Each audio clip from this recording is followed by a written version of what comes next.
สบายดีเด้อพ่อแม่พี่น้องมาเข้าครัวนำกันอีกแล้วมื้อนี้ก็เฮ็ดกับข้าวให้กินมื้ออื่นต้มไก่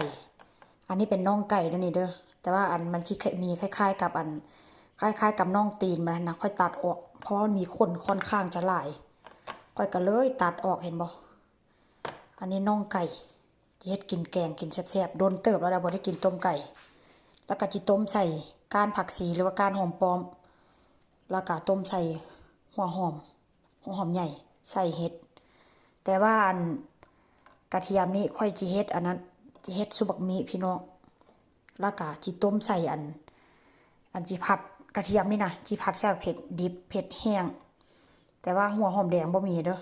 แล้วก็จีใส่ปลาทูน่านำแต่จะปลดปลาทูน่ามาให้เบิ่งอันนี้ก็จีน้ำต้มไก่อันนี้ก็จะเป็นน้ำต้มหมักอันนั้นน้ำต้มหมักมีหรือว่าหมักขนุนพี่น้อง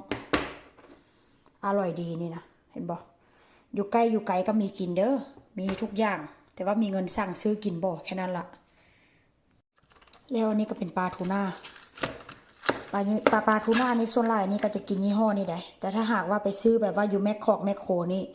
ก็จะกินอีกยี่ห้อนึงพี่น้องนี่แหละก็จะซุปใส่บักมีนี่แหละจะซุปใส่ซองกระป๋องกินแซ่บๆเลยนี่ใส่ลายกระแซบลายพี่น้องลองท่าเบิ่งเด้อว่าหน้าตาต้มกอกต้มไก่ซุปบักมีจีเป็นสภาพใดมื้อนี้จีเฮ็ดแซ่บๆมื้อนี้ก็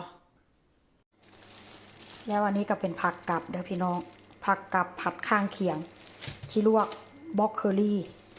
แล้วก็ชิลวกกะหล่ำปีนี่ก็ค่อนข้างจะอันนั้นได้กะหล่ำปีนี่ก็ได้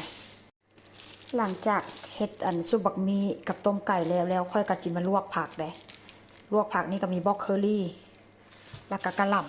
ำกินกับอันซุปบักมีพี่น้องลวกกะหล่ำแล้วก็มีบักแตงกัวแตงนี่ก็สดยังมีดอกอยู่นะบักแตงนี่ก็ได้เฮ็ดกับกินแซ่บๆพี่น้องอาหารสวยเดี๋ยวนี้เด้อแล้วก็จีจงไว้มื้อแรงไว้มื้ออื่นเพราะว่ามันหลายซะเหลือเกินเฮ็ดมื้อนึงไว้กิน2มื้อว่าซั่นซะอันนี้ก็เป็นต้มไก่เด้อแล้วพ่อแม่พี่น้องเอ้ย